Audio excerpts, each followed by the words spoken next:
प्यारे बच्चों, हिंदी की कक्षा में आपका एक बार फिर से स्वागत है। जैसा कि आप जानते ही हैं, आज हम अपना अब करने की बारी, जो हमने कल अब तक क्या कर रखा था, हमने अपना चौथा पाठ घटा घेरी झूम के कि हमने भाषा से के अंतर्गत जो व्याकरण के प्रश्नों को कल किया था, आपको याद होगा। हमने संज्ञा के जो 3 भेद होते हैं, व्यक्तिवाचक संज्ञा, जातिवाचक संज्ञा और भाववाचक संज्ञा, इन संज्ञा की पहचान करना सीखा था। तो संज्ञा के 3 भेद होते हैं। अगर संज्ञा शब्द आपको दिया जाए तो क्या आप इसे भेद के अनुसार इसकी पहचान कर सकते हैं? तो ये हमने कल सीखा। उसके बाद कल हमने देखा कि एक शब्द का अलग अलग वाक्यों में अलग अलग अर्थ होता है, और इस कारण से हमें जब भी किसी का अर्थ पूछना चाहिए तो पूरा वाक्य ही पढ़ के सुनाना चाहिए, क्योंकि हो सकता है कि उस वाक्य में उस शब्द का अर्थ कुछ और हो। तो शब्दों का अर्थ एक से अधिक हो सकता है, ये वाक्य पर निर्भर करता है। ये हमने कल जाना। और आज हम अपना इसी का चौथा जो प्रश्न है, भाषा से के अंतर्गत का ही जो चौथा प्रश्न है, इसे आज हम करेंगे। यह है क्रिया पर आधारित शब्दों को कविता से ढूंढना। तो ये बहुत आसान शब्द है। ये हमारा भाषा से का चौथा प्रश्न है। भाषा से का ये चौथा प्रश्न है और बहुत ही आसान है। कविता में घटा, जरा प्रश्न लिख लेते हैं। कविता में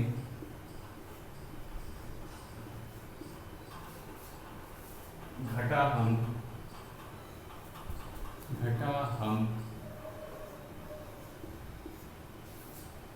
मनुष्यों की तरह काम कर रही हैं। हम मनुष्यों की तरह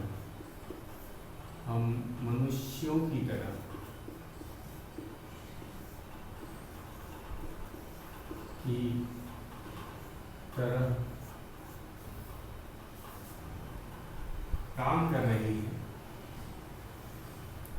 काम कर रही है।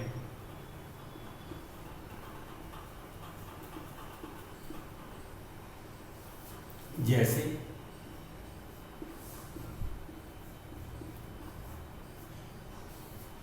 घूमना,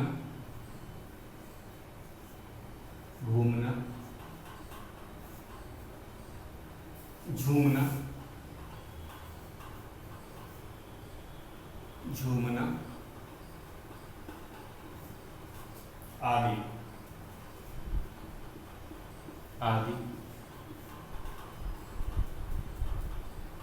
कविता में से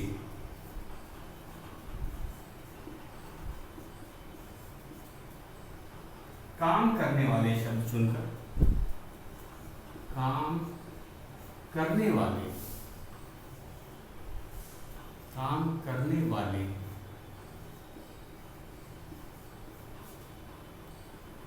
शब्द चुनकर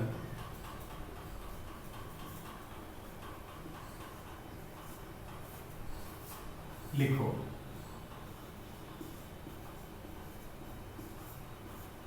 तो काम करने वाले शब्द क्रिया।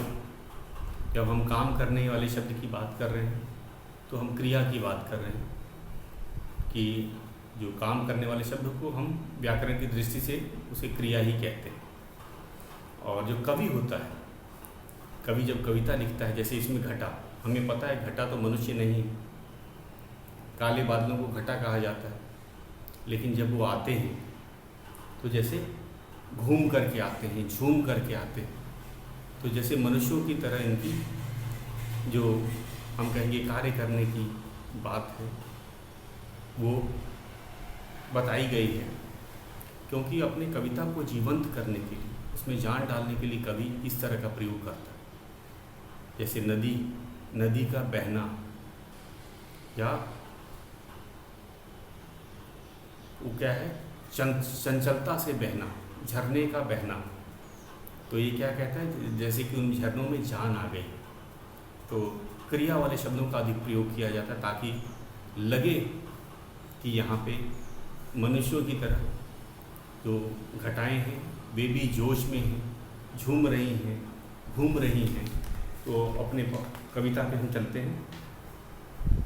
तो कौन कौन से शब्द हैं जो कि हमें इस क्रिया के बारे में या काम वाले शब्द लग रहे हैं, जैसे मन जो काम मनुष्य करता है, जैसे चूमना, आना, आई है मतलब आना, चूमना, शिखरों को चूम के चूमना, ये जो है एक क्रिया के शब्द हैं, ये मनुष्य किया करते हैं। तो इन शब्दों की हम एक सूची बना रहे हैं।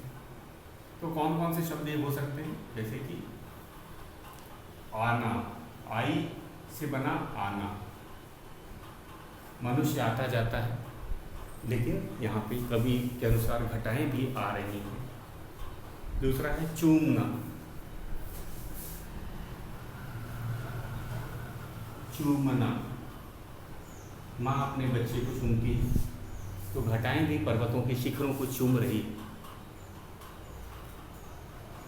झूम के, आई घटा झूम के, झूमना, ये झूमना इंसान झूमते हैं खुशी से, झूमना।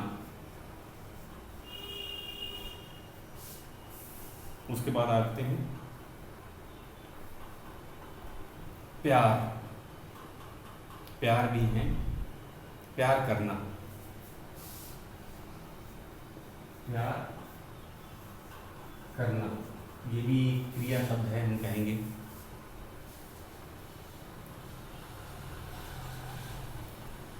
फिर घटा घिरी झूम के, फिर ये वही आगे मासूम, शोर, शोर, शोर मचाना या शोर, शोर जो है वो भी क्रिया ही, शोर क्रिया शब्द है।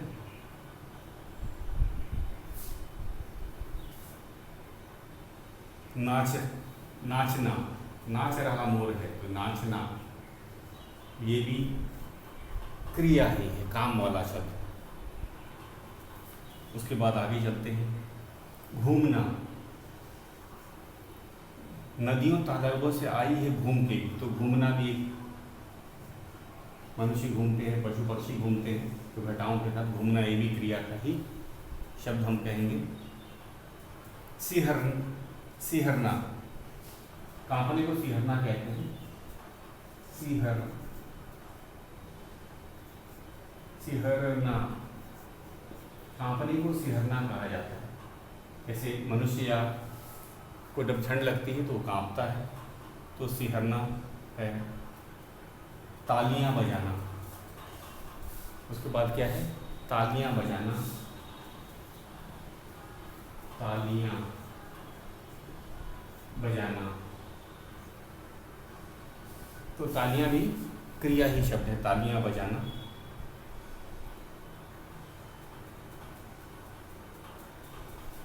और खुशहालियाँ, तालियां के बाद में है खुशहालियाँ, ये भी क्रिया शब्द है।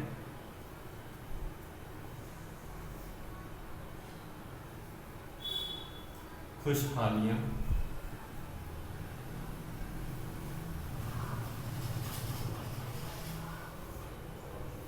खुशहालियाँ, तो ये सारे शब्द थे जो इस कविता में हमें दिए गए हैं और इसे हमने ढूंढा है।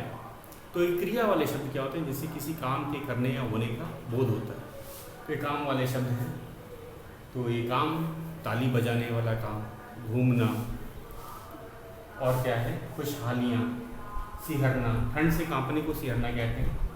घूमना, आपको पता है, नाचना, शोर भी है, ये भी काम वाला शब्द है। चूमना, आना, झूमना, प्यार करना, ये सारे काम वाले शब्द थे जिसे हमने इसे छांट करके लिखा है। अब चलते हैं हम अपने अब करने की बारी। अब करने की बारी, इसे भी हम चर्चा के द्वारा ही करते हैं।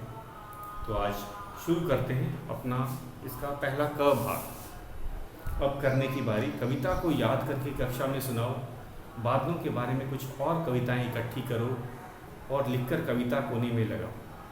तो ये कविता सभी बच्चों को याद भी हो गई है, हमने ऑनलाइन कक्षा में भी बच्चों से सुनी थी। तो इसका एक भाग तो हमने कर लिया, और कुछ हमें बादलों पे और भी कुछ कविताएं हैं, ये आपको ढूंढ के लानी है। आपको नेट पे आसानी से मिल जाएगी कि जो कवियों को बादलों ने बहुत प्रभावित किया। तो आपको एक बादल पे एक अन्य छोटी सी कविता लिख के लानी है और उसे कक्षा में सुनाना है। तो ये बहुत अब करने की बारी का पहला प्रश्न बहुत आसान था, उसका एक हिस्सा हम पहले ही कर चुके हैं।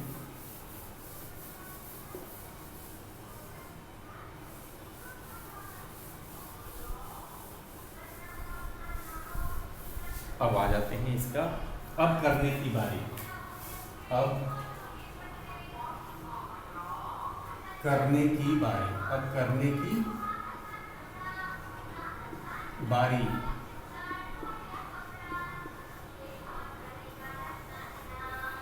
पहला इसका क भाग जो है, कविता को याद करके कक्षा में सुनाओ। ये हमने कर लिया, कविता को याद करके कक्षा में सुनाने का काम हमने कर लिया। बादलों के बारे में एक और, बादलों पे आधारित एक छोटी सी एक कविता आपको एक ढूंढ के लानी है, जिसे कि हम कक्षा में, ऑनलाइन कक्षा में इस पर चर्चा करेंगे, बच्चे सुनाएंगे, हम इसकी व्याख्या भी करेंगे। तो एक ये आपको एक गृह कार्य के तौर पर दिया। कविता छोटी ही होनी चाहिए और बहुत बड़ी कविता नहीं होनी चाहिए। बादलों पे बहुत सी कविताएं आपको मिलेगी, क्योंकि बादल जो है उन्होंने, हम कहेंगे कवि बहुत बादलों से प्रभावित होते हैं और बादलों पे, प्रकृति पे वे बहुत कविताएं लिखते हैं। सूरज, चंद्रमा, पहाड़, नदियों पे बहुत सी कविताएं आपको मिल जाएंगी। तो बादलों की जो कविता है वो भी बहुत ही आपको आसानी से मिल जाएगी। इसके बाद हम चले गए अपने ख प्रश्न पे। चित्र देखो और इसके बारे में कुछ पंक्तियाँ लिखो। तो चित्र देखना है और उसके बारे में कुछ हम पंक्तियाँ लिखेंगे। कौन कौन से हैं उसको भी एक बार देख लेते हैं। चित्र देखो और उसके बारे में कुछ पंक्तियाँ लिखो। तो एक चित्र दिया हुआ है, इसको हम एक बार देख लेते हैं। तो इस चित्र में क्या क्या दिया हुआ है, इस पर एक बार चर्चा कर लेते हैं। तो हमने देखा वर्षा हो रही है, बच्चे जो हैं वो क्या कर रहे हैं, वे बच्चे पानी में नाव तैरा रहे हैं, जैसा कि आप जानते ही हैं बच्चों। अब हम चलते हैं, ये जो चित्र जो आप देख रहे हैं, ख, चित्र देखो और इसके बारे में कुछ पंक्तियाँ लिखो। तो ये हमारा ख प्रश्न है और बहुत ही आसान है, इसे लिखा जाए। ख, चित्र देखो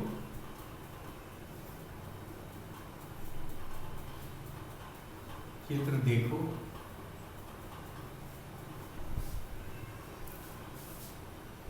और इसके बारे में, और इसके बारे में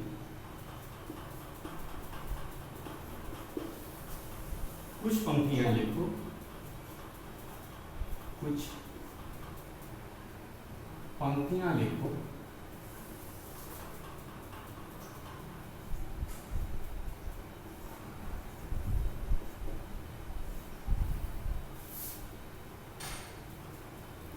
लिखो,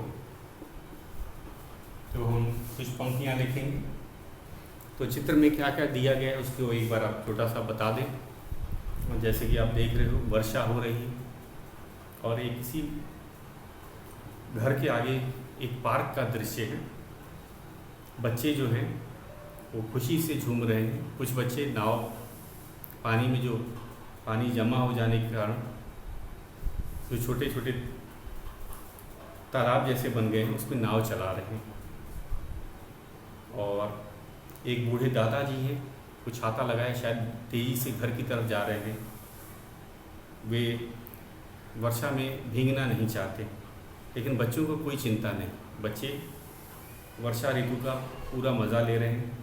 बच्चे तो बच्चे, यहाँ पे जो एक कुत्ता और गाय जो हैं वे भी तेज़ पड़ रही वर्षा की जो बूंदें हैं उसका मज़ा ले रहे हैं।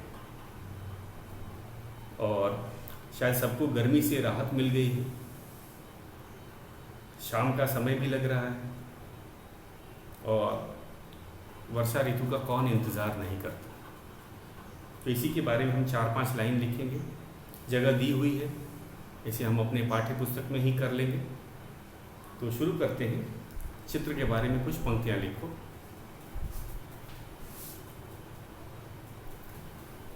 तो पहला है कि आज शाम को वर्षा होने लगी। पहला, आज शाम को इसको मैं मिटा देता हूँ। प्रश्न का सीधा उत्तर ही लिखा जाए, एक बार में भी आ जाएगा।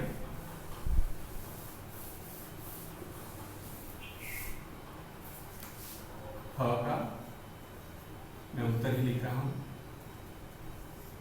आज शाम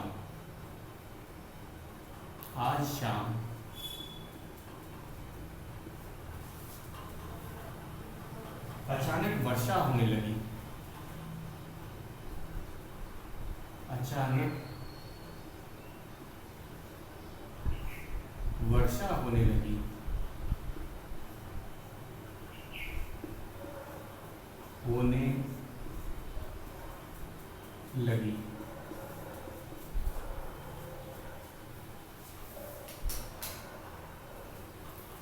उसके बाद दूसरा है, सभी को गर्मी से राहत मिली। दूसरा वाक्य है, सभी को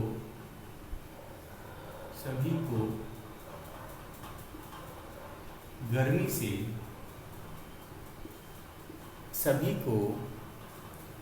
से राहत मिली।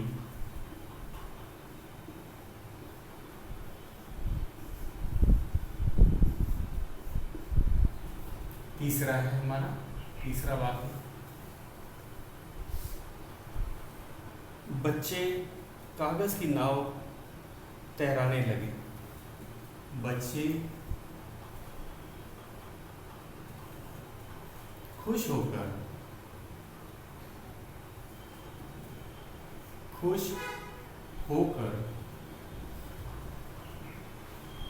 कागज की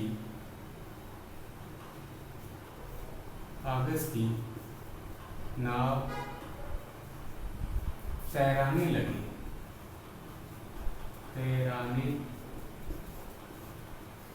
लगे।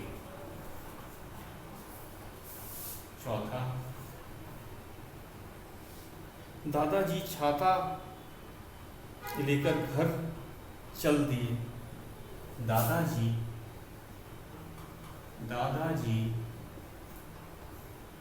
छाता लेकर घर की तरफ या घर चल दिए।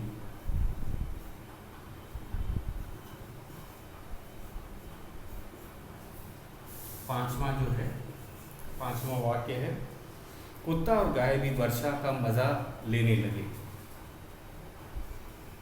कुत्ता और गाय भी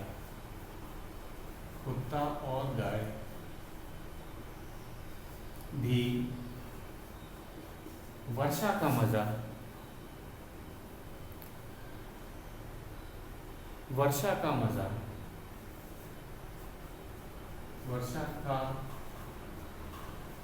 मजा लेने लगे।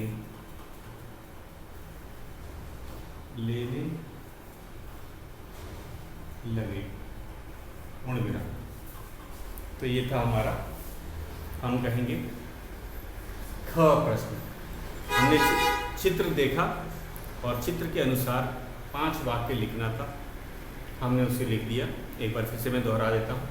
आज शाम अचानक वर्षा होने लगी। सभी को गर्मी से राहत मिली। बच्चे खुश होकर कागज की नाव तैराने लगे। दादाजी छाता लेकर घर चल दिए। कुत्ता और गाय भी वर्षा का मजा लेने लगे। तो ये था हमारा, हम कहेंगे ख प्रश्न। अब इसका ग एक आपको जो ग प्रश्न है उसमें क्या दे रखा है, इसमें आपको कविता पूरी करनी है और चित्र बनाना है, और ये पाठ्य पुस्तक में ही हमें करना है, जगह दिया हुआ है। तो इस तरह के प्रश्न आते हैं। एक बार मैं इस पर फिर से चर्चा कर देता हूँ कि परीक्षा में भी आपको इस तरह के प्रश्न आ सकते हैं। आपको कोई चित्र दिया होगा और चित्र को देख करके कुछ वाक्य आपको लिखने होंगे, और ये कुछ जो चित्र को देख करके अपने शब्दों में वाक्य को लिखना होगा।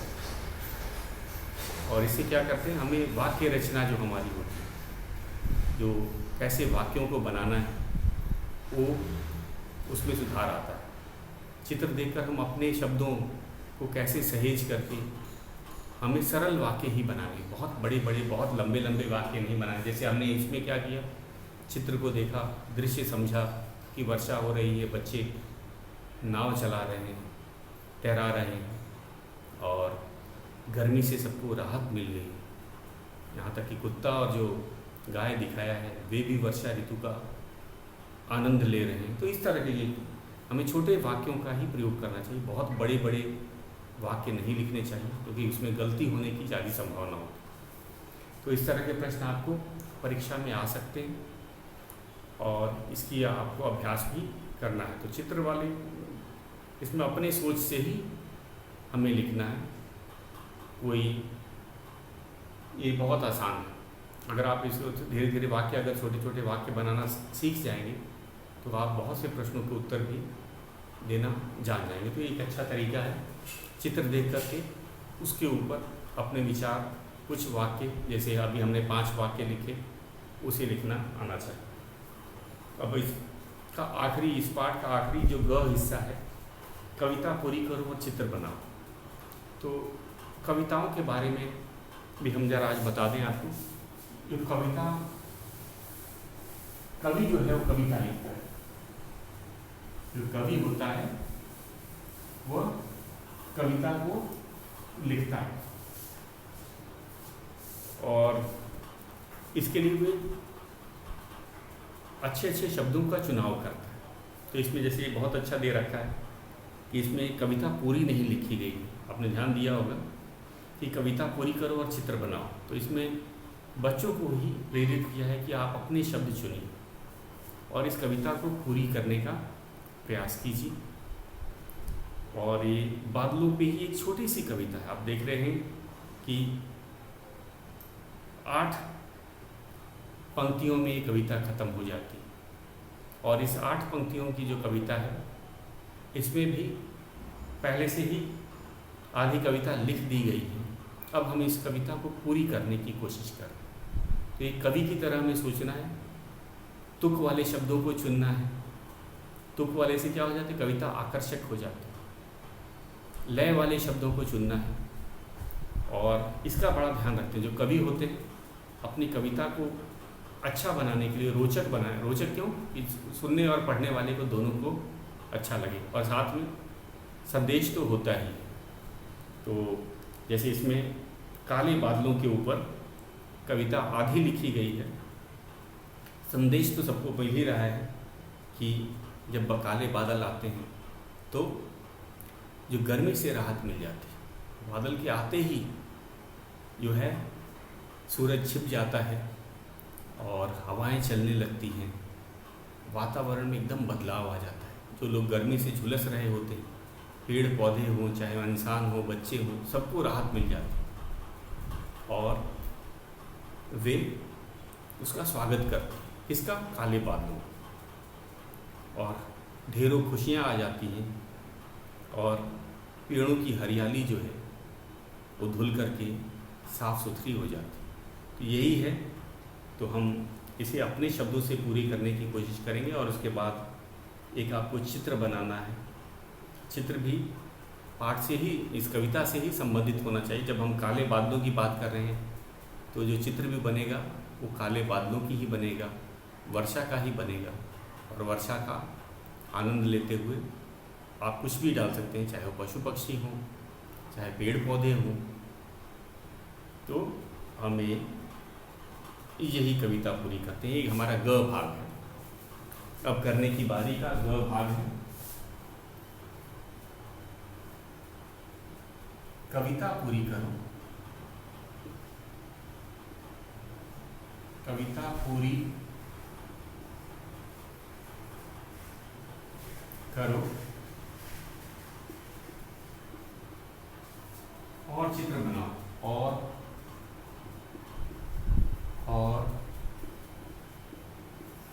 चित्र बनाओ।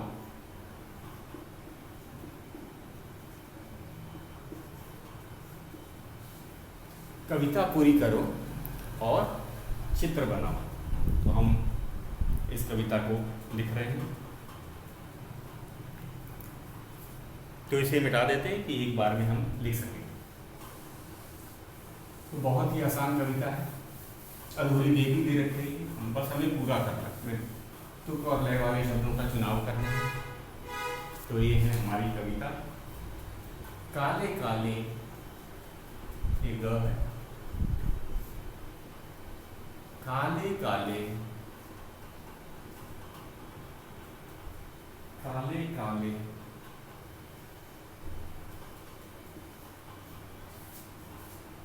आते बादल, आते बादल झूम झूम कर, झूम झूम कर,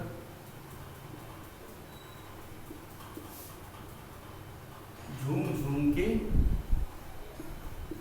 उसके बाद है मन बहलाते। ये हमने नया लिखा है, मन बहलाते।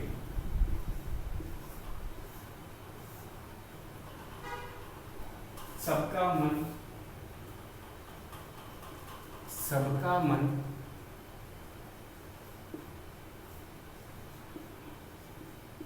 उसके बाद दो शब्द हैं, खुश कर जाते,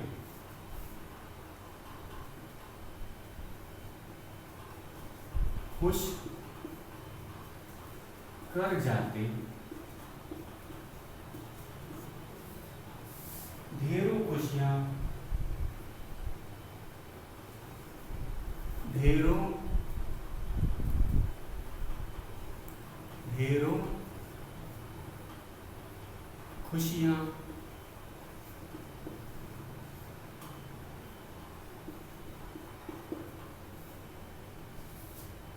दे जाते, दे जाते। तो ये हम जो रेखांकित वाला है वो हम अब खुद लिख रहे हैं। फिर आता है छोटी छोटी, छोटी छोटी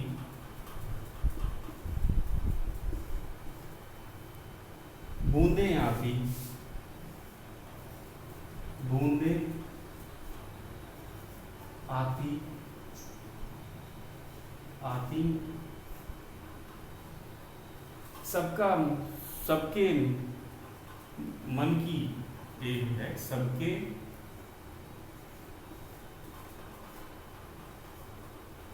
मन की प्यास बुझाती, प्यास बुझाती,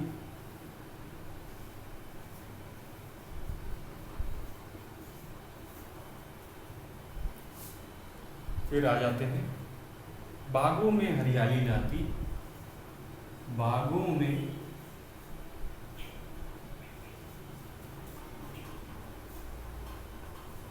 हरियाली लाती,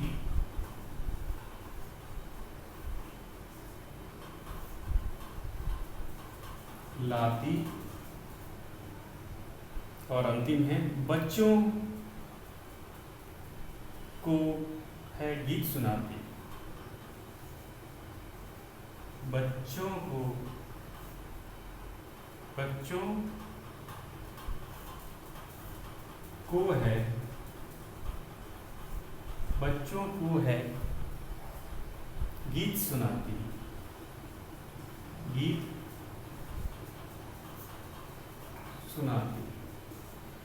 तो जरूर नहीं कि जो मैंने लिखा है आपको ही वही लिखना है, आप इसे अपने शब्दों में भी लिख सकते हैं। तो कविता को हमने पूरी कर दी, तो जरूरी नहीं कि इसी शब्दों का आप हूबहू पालन करें जो मैंने लिखा है। तो कवि होता है वो अपने शब्दों को छांट करके चुन करके लिखता है, लय का ध्यान रखता है। जो लय वाले जो हम कहते हैं, जो सुनने में जो है जो शब्द अच्छे लगते हैं उनको ही रखा जाता है। तो आप इसे रख सकते हैं अपने अनुसार। तो आज के लिए बस इतना ही, शेष हम कल करेंगे।